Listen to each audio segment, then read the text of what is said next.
अपने पसंदीदा शायर की वीडियो सबसे पहले पाने के लिए ऐना मुशायरा आज ही सब्सक्राइब कीजिए और बेल आइकन दबाना ना भूलें। शुक्रिया।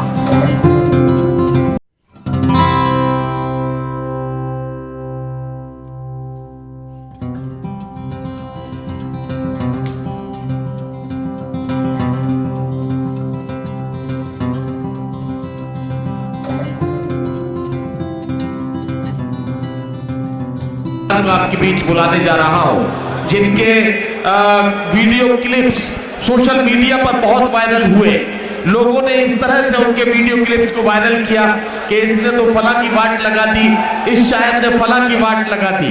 मैं ये कुछ नहीं कहूंगा, आप सब जानते हैं कि जनाबे संपत सरल की कलम कितनी नुकीली है।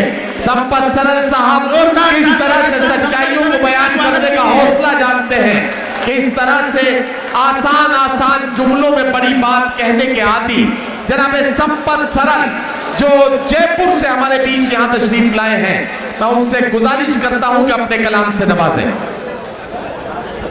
आप सब लोग का बहुत बहुत अभिवादन। बता दिया गया है कि समय कम है और कम बोलना है। सबसे मुश्किल काम है इस दौर में कम बोलना। हम हिंदुस्तानी लोग आज पौन घंटा तो रॉन्ग नंबर पर ही बात कर लेते हैं। आचार्य जी चले गए हैं, कवि लोग शायर लोग कई तरह के व्यंग्य कर रहे हैं, तंज कर रहे हैं। कुछ भी कहो, पिछले 4.5 साल में अच्छे दिन तो आए हैं। भारत फिर से विश्व गुरु होने पर है, लगभग आउटर पर खड़ा है। वैसे भी उस देश को विश्व गुरु होने से कौन रोक सकता है जिसकी जेलों तक में संत महात्मा रहते हो। वाह। 4.5 साल से केसर बज रहा है, डीजल पेट्रोल हमारे हाथ में नहीं है, रुपया अंतर्राष्ट्रीय कारणों से गिर रहा है, भ्रष्टाचार और महंगाई के लिए कांग्रेस जिम्मेदार है, बाकी सब समस्याएं नेहरू छोड़ गए। फिर भी कोई दिक्कत हो तो पाकिस्तान चले जाओ। ये पाकिस्तान चाइना ये कोई कविता के शायरी के विषय नहीं है, सब्जेक्ट नहीं है। पाकिस्तान हमसे क्या खाकर लड़ेगा। उस देश की जितनी आबादी है उतने तो अपने यहाँ 24 घंटे फ्री वाईफाई के चक्कर में 4G टावरों के नीचे बैठे रहते। संपत जी क्या कहना बा। और चाइना से भी युद्ध हुआ तो इस बार आर पार की होगी। ये 62 वाला हिंदुस्तान नहीं है। हम जीतेंगे और उस खुशी में फिर चाइनीज पटाखे फोड़ेंगे।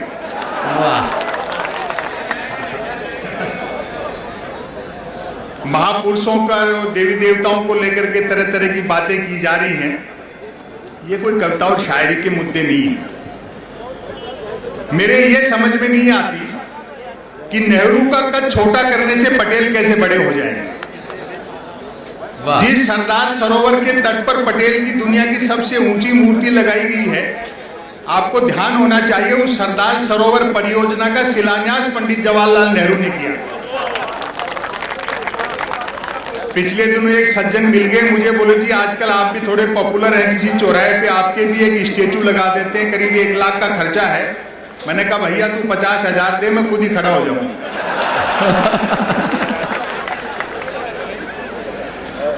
यही सारी जो मुद्दे हैं समसामयिक, यही मेरी बातों के समय की अपनी सीमाएं हैं जी। लेकिन हम भाग्यशाली हैं कि हमें 68 साल में पहली बार एक बहुराष्ट्रीय प्रधानमंत्री मिले। बवंडर की तरह उड़ते हैं, चक्रवात की तरह घूमते हैं। सही बात। सुबह एक देश में, शाम एक देश में, और रात को नींद खुल जाए तो तीसरे देश के लिए भी निकल सकते हैं।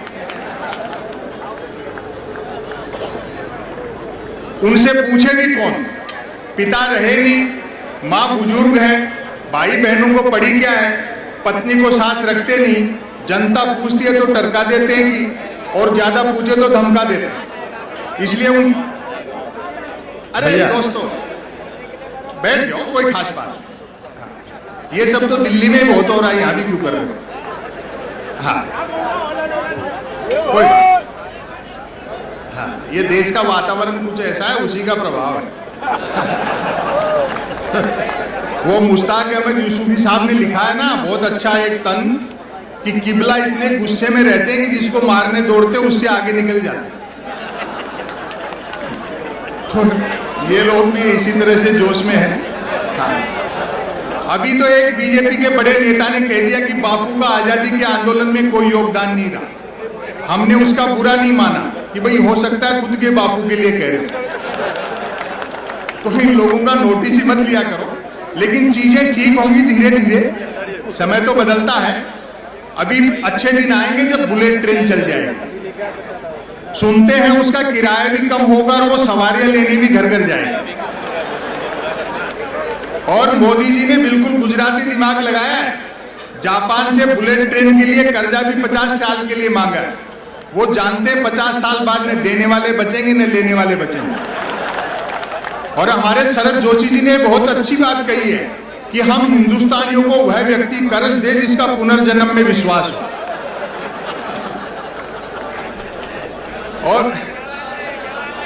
और बाईदी में मान लो 50 साल बाद किसी जापानी को अपना कर्जा याद भी रह गया, तो वो जैसे ही अपना कर्जा मांगने बंबई उतरेगा, अपन उन्हीं की बुलेट ट्रेन में बैठ के अहमदाबाद निकलेंगे।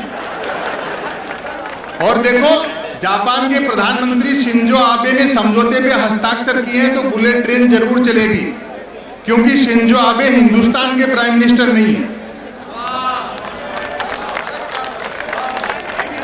और मोदी जी ने साफ कह दिया शिंजो आबे को कि भैया ये चुनावी रेल है, इसमें सवारियां नहीं बिठानी, इसलिए फटाफट चलाओ, भले पटरी वटरी बाद में बिछाते रहना। हम चढ़ना हिमालय पर चाहते हैं, लेकिन मुंह हिंद महासागर की तरफ। आपको ध्यान होगा सन 2015 में शिंजो आबे हिंदुस्तान आए थे और मोदी जी ने उनसे बुलेट ट्रेन के समझौते पे हस्ताक्षर किए। और व्यंग पर आपकी दाद उठनी चाहिए, समय कम है इसलिए मैं थोड़ा बोलूंगा। समझौते पे हस्ताक्षर किए बुलेट ट्रेन के, और अगले दिन बनारस ले जाकर के 3 घंटे तक शिंजो आबे को गंगा आरती दिखाई। 3 घंटे तक गंगा आरती देखने के बाद शिंजो आबे बोले, मोदी जी जब आप लोगों के पास इतनी फुर्सत है तो काहे को बुलेट ट्रेन चला रहे।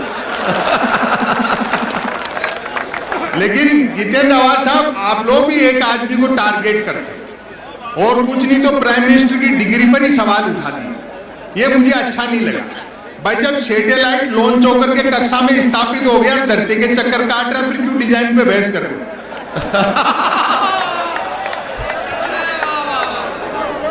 और वैसे भी डिग्री से अनुभव बड़ा होता है, एक्सपीरियंस बड़ा होता है। मैं ऐसे कई को जानता हूं जिन्होंने एजुकेशन लोन लेकर IIT की थी, फिर उस लोन को चुकाने के लिए उनको ITI करनी पड़ी। हालांकि बाद में उनकी पार्टी के 2 बड़े नेताओं ने बाकायदा प्रेस कॉन्फ्रेंस करके प्रधानमंत्री की डिग्रियां दिखाई। तब जाकर विरोधियों के समझ में आया कि हमारे प्रधानमंत्री ने न सिर्फ MA कर रखा बल्कि BA भी कर रखा। और अभी एक सज्जन पूछ रहे थे मेरे से, बोले क्यों भाई साहब, जब प्राइम मिनिस्टर इतने पढ़े लिखे हैं तो मैट्रिक भी कर ही रखा होगा। वाह। हम दरअसल बाजार के दबाव में, ये जो सारी नीतियां अभी GST घटाई जा रही है, भाई आपने रात को लागी हुई क्यों की कि दिन में कम करनी पड़े। हम बाजार के दबाव में, एक होता है बाजार, एक है बाजारवाद। बाजार का मतलब है जरूरत के हिसाब से चीजें बनाना, और बाजारवाद का मतलब है चीजें बना करके जरूरत पैदा करना। पूरी दुनिया का नजारा आप देखो, लोगों को लगता है कि प्रधानमंत्री का चुनाव हम करते हैं, असल में 10-12 मल्टीनेशनल कंपनियां मिलकर के जिसमें चाबी भर देती हैं, वो खिलौना चल पड़ता है। वाह। लेकिन व्यापार आसान हुआ है, ऐसा नहीं है। हम 1 करोड़ रुपया 59 मिनट में लोन ले सकते हैं, तो 59 करोड़ रुपया लेकर के 1 मिनट में भाग भी सकते हैं। चालाक अर्थशास्त्रियों ने सारे समीकरण उलट पलट कर दिए, चुंबक के गुण बाजार में भर दिए और मनुष्य को लोहा बना दिया। अभी तो एक दिन मैं दवा की दुकान में चला गया, इसलिए नहीं कि तबीयत खराब थी, इसलिए कि एक्सपायरी डेट निकल चुकी दवाइयों पर डिस्काउंट चल रहा था। संयोग से उस दिन धनतेरस थी। नई आर्थिक नीतियों का दुष्परिणाम देखो। बोले जी आज तबीयत खराब, मैंने कहा ऐसा नहीं है, 2 कारण है। एक तो धनतेरस है तो कुछ ना कुछ खरीदने का रिवाज है, और दूसरा आज के दिन बाजार में सबसे कम भीड़ आप ही की यही थी, तो वो थोड़ा चिंतित हुए। बोले यार आपने अच्छा कहा संपत सरल जी, अच्छा रहता है एक दिन के लिए हम भी मेडिकल की दुकान के आगे बर्तन लगा लेते, तो कुछ तो कमाते। बोले वो 10 दुकान छोड़ करके सिंह साहब है मेडिकल वाले, वो तो पटाखे भी बेचते हैं दिवाली पर। अरे व्यंग पर आपकी तालियां उठे, बोले पटाखे बेचते हैं दीपावली पर। मैंने कहा उनके पास पटाखे बेचने का लाइसेंस है क्या? बोले वो लाइसेंस ही पटाखे बेचने का है, बिना लाइसेंस के तो वो दवाइयां बेचते। या मध्य प्रदेश के भी लोग बैठे हैं, जहां हाथ डालो वहीं एक व्यापम है। अप्लाई एक आदमी करता है, परीक्षा में दूसरा बैठा, इंटरव्यू तीसरे ने फेस किया, नौकरी मिली चौथे को और करता रहा पांचवा, वेतन छठे ने उठाया और पेंशन सातवें की हुई, जबकि सातवें की डेथ तभी हो गई थी जब पहले ने अप्लाई किया। वाह! हम जिस सोशल मीडिया और टेक्नोलॉजी की बात करते हैं, इसका भी कुछ जरूरत से ज्यादा ढोल पीटा जा रहा है। टेक्नोलॉजी साधन है, साध्य नहीं है। जब एडिसन ने बल्ब का आविष्कार किया तब बल्ब के कारोबारियों ने भी यह दावा किया होगा कि अंधेरे के ताबूत में आखिरी कील है। आज हम देख रहे हैं लोग अंधेरे का फायदा उठाकर चोरी करते और चुराए गए माल का बंटवारा बल्ब जलाकर किया जा रहा है। वाह वाह! एक ये मीडिया के बंधु यहाँ हैं, इनसे भी माफी चाहता हूँ। फिर 2 छोटी छोटी लघु कथाएं सुना दूंगा 3-3 लाइन की। ये जो मीडिया है इसका भी एक बड़ा भाग, अभी तो व्हाट्सएप पे एक अच्छी चीज पढ़ी मैंने, जब हमने देखा कि 5 राज्यों में चुनाव और बीजेपी शांतिपूर्ण ढंग से निपट गए, अच्छा, तो भक्तों को भरोसा ही नहीं हुआ कि बीजेपी हार रही है। जब वो जी न्यूज पर हारी तब जाकर के तसल्ली हुई। जोरदार ताली, जोरदार ताली। दोस्तों ये मीडिया दिखता दिए के साथ है लेकिन है हवा के साथ। ये आजाद भारत में पहला मौका है जब गलती सरकार करती है, मीडिया सवाल विपक्ष से करता है। प्रधानमंत्री कदम ताल करता है तो मीडिया उसे मार्च पास्ट बताता है। वो टेलीविजन पे बहस देखते हो आप, अमूमन 4 जन बहसी आते हैं, जैसे किसी जमाने में अवध के नवाब मुर्गे लड़ाते थे। एक मुद्दे का समर्थक, दूसरा मुद्दे का विरोधी, तीसरा बुद्धिजीवी दोनों को हटकाने वाला और चौथा एंकर तीनों को भड़काने वाला। और व्यंग पर आपकी तालियां उठेंगी, चौथा एंकर तीनों को भड़काने वाला। बहस होनी होती है गरीबी की रेखा पर और करते रहते हैं रेखा की गरीबी पर। वाह! अब अखबार भी 3 चीजों के लिए पढ़े जा रहे हैं, बिजली कटौती, उठावना और राशिफल, और रोज नए निकलते हैं। एक दिन तक अखबार के दफ्तर से 2 लोग आगे बोले संपत सरल जी नया अखबार लॉन्च कर रहे हैं, आप भी ग्राहक बन जाओ, क्योंकि अखबारों का कोई पाठक तो बनता नहीं, ग्राहक ही बनते। 1 रुपए में 16 पेज, और जो मैंने जवाब दिया उसका आनंद ले, 1 रुपए में 16 पेज। मैंने कहा भैया रुपया तो चाहे एक की जगह 2 ले जाए, लेकिन 16 पेज खाली दे जाए। वाह वाह! फिर मैंने रिसर्च की कि अपने अखबार बिकते कैसे हैं, तो अचानक एक दिन एक अखबार के दफ्तर से फोन आया, बोलो संपत सरल जी आज आपका नाम हमारे अखबार में छपा। मैं बड़ा खुश हुआ जी, आपका अखबार कहाँ मिलता है? बोले हमारा अखबार कोई होकर नहीं बांटता है, जिस किसी का नाम छप जाता है दिन भर वही खरीद कर बांटता है। तो ऐसे दौरे में मीडिया से आप ज्यादा उम्मीद न रखें। 2-1 लघु कथाएं सुना दूं, टीम बहुत लंबी है जी। सोशल मीडिया का तो यह हाल है, पता नहीं इसे सोशल मीडिया क्यों कहते हैं साहब। हजारों किलोमीटर दूर बैठे आदमी से तो हम जुड़ना चाहते हैं, लेकिन बस ट्रेन फ्लाइट में सफर करते हैं तो कोशिश रहती है बराबर वाली सीट खाली रहे। मैं तो सोशल मीडिया का लोहा उस दिन मान गया जब एक सज्जन ने YouTube पर मेरे कवि सम्मेलन मुशायरे की एक ही क्लिप को साल में 100 बार सुना और नीचे गाली लिखी, लानत है संपत सरल को, नालायक ने साल भर से रचना तो छोड़ो कपड़े तक नहीं बदले। और एक आ गई ये सेल्फी, क्या आत्ममुग्धता का दौर है साहब, कैमरे का फ्रेम दिखते आदमी जिराफ हो जाता है।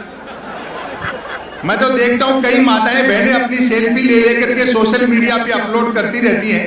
सच बताऊं उन सुंदरियों के चेहरे देखकर मेरे मन में वही भाव आते हैं जो कभी दर्पण में पद्मिनी का चेहरा देख करके अलाउद्दीन खिलजी के आए होंगे। और व्यंग पर तो आपकी अब तालियां उठी, बड़ा धोखे का संसार है साहब। वही सुंदरियां मुझे आमने सामने साक्षात मिल गई, बड़ा धोखा हुआ। जिनको पद्मिनी समझता रहा वो तो खुद अलाउद्दीन खिलजी निकली। और कुछ नहीं करना आपको, एक मेल अकाउंट खोलना है जो बैंक अकाउंट खोलने से भी आसान है। मेल अकाउंट खोलने के लिए कुछ तो आधार चाहिए, बैंक अकाउंट के लिए कुछ तो आधार चाहिए। मेल अकाउंट तो निराधार व्यक्ति भी खोल सकता है। बाकी 3 चीजें हैं, एक अदद स्मार्टफोन, नॉन स्टॉप इंटरनेट और निठल्लापन। वाह। लेकिन सोशल मीडिया का फायदा भी है। एक तो हम घर बैठे आवारागर्दी कर सकते हैं, और इस बात पर आपकी तालियां उठेंगी। सोशल मीडिया का सबसे बड़ा फायदा यह है, बेरोजगारी पूरी तरह खत्म हो गई, क्योंकि हर हाथ को काम मिल चुका है। ये नौजवान दोस्तियां बैठे हैं, ये मुमरा के 10 लोगों के लिए एकदम सही बात कही है। ये नौजवान दोस्तियां बैठे। अंतिम बात कहना चाहता हूं, सोशल मीडिया पे कुछ लोग आपको होमवर्क देने के लिए बिठाए गए, उनसे उलझो मत, उनकी बातों का जवाब मत दो। जिनको मार्गदर्शक मंडल में डाल दिया, आज उनको समझ में आ गई ना कि राम किसी मठ में नहीं घट में रहते। उनसे कुतर्क मत करो। जो नौजवान अपना समय खराब कर रहे हैं, जो भक्त लोग अपने आकाओं के आराध्यों के लिए, 5 साल बाद उनको भी समझ में आ जाएगी कि इंडिया को कितना भी डिजिटल कर दो, रोटी गूगल से डाउनलोड नहीं हो सकती। वाह। बहुत मोहब्बत से आप सुन रहे हो। 2 लघु कथाएं सुना के अपनी जगह ले। बदला, प्रतिशोध। उसकी शादी हुए सप्ताह भर हुआ था। मैंने सलाह दी, दोस्त सिनेमा देखो, सैर सपाटा करो, पत्नी को लिए लिए क्या मंदिर मंदिर भटकते फिरते रहते हो। उसने कहा, सुना है जोड़े ईश्वर बनाता है, बस उसी को ढूंढना। वाह। साधु, रावण ने साधु का रूप धर सीता का हरण किया। अच्छा लगे तो तालियों से बताना। रावण ने साधु का रूप धर सीता का हरण किया। अफरा तफरी में उससे उसका मेकअप बॉक्स यहीं छूट गया। जिन भाग्यशालियों के हाथ लगा, सब साधु वन टीवी चैनलों पर कथा प्रवचन कर रहे हैं। हम बाजारवाद के युग में हैं, और हम क्या पढ़ेंगे, ये पाठ्यक्रम, ये कोर्स तक भी वो कंपनियां तय करती हैं। पाठ्यक्रम से, कोर्स से इसलिए मुंशी प्रेमचंद की कहानी ईदगाह हटा दी गई कि हामिद अगर दादी के लिए चिमटा मेले से खरीदेगा, तो मल्टीनेशनल कंपनियों के ब्रांडेड चिमटे ऑनलाइन कैसे बिकेंगे। वाह। तब आप देखें, महल के मुख्य द्वार की दिशा में अपार जन समूह का शोर सुन राजा राम ने लक्ष्मण से प्रश्न किया, ये कैसी आवाजें आ रही हैं अनुज, कौन लोग होंगे। उत्तर मिला, भगवान सब अयोध्यावासी हैं। जब से राज्य में ग्लोबलाइजेशन आया है, प्रत्येक नागरिक धनुष बाण खरीदने को लोन लेना चाहता है, ताकि वह भी सोने का हिरण मार सके। वाह वाह। और अंतिम, बड़ी संख्या में माताएं बहनें बैठी हैं, उनका भी मैं आभार प्रकट करता हूं। और अच्छी बात है, आप लोग भी देखो, जो शादीशुदा हो तो पत्नी को साथ रखा करो, वरना मन की बात भी रेडियो से करते फिरोगे। पिता बिजली विभाग में है और पुत्र जलदाय विभाग में, वाटर वर्क्स में, पानी के डिपार्टमेंट में। पिता बिजली विभाग में है और पुत्र जलदाय विभाग में। दोनों ने शहर की एक कॉलोनी में बराबर ही में अपना अपना नया मकान बनवाया है। पिता को मकान में नल कनेक्शन चाहिए और पुत्र को बिजली कनेक्शन। जब तक पिता घूस नहीं देगा, बेटा उसके यहाँ नल नहीं लगने देगा। जब तक बेटा घूस नहीं देगा, पिता उसके यहाँ बिजली कनेक्शन नहीं होने देगा। पिता पुत्र में जूतम पहचान चाहे 1000 होती हो, लेकिन भारतीय संस्कारों में अभी इतनी गिरावट नहीं आई है। और व्यंग पर तालियों से मुझे विदा करना, लेकिन भारतीय संस्कारों में अभी इतनी गिरावट नहीं आई है कि पिता पुत्र ही आपस में रिश्वत मांगने लगे।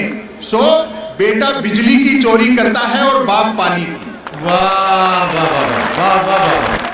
बहुत शुक्रिया संपत सरन साहब, आपने किस खूबसूरत अंदाज से आसान आसान लफ्जों में व्यंग के वो खूबसूरत अपनी गुफ्तगू, खूबसूरत अपने नस्ल और अपनी गद से हम सबको नवाजा। आपका बहुत शुक्रिया। आइए हज़रात।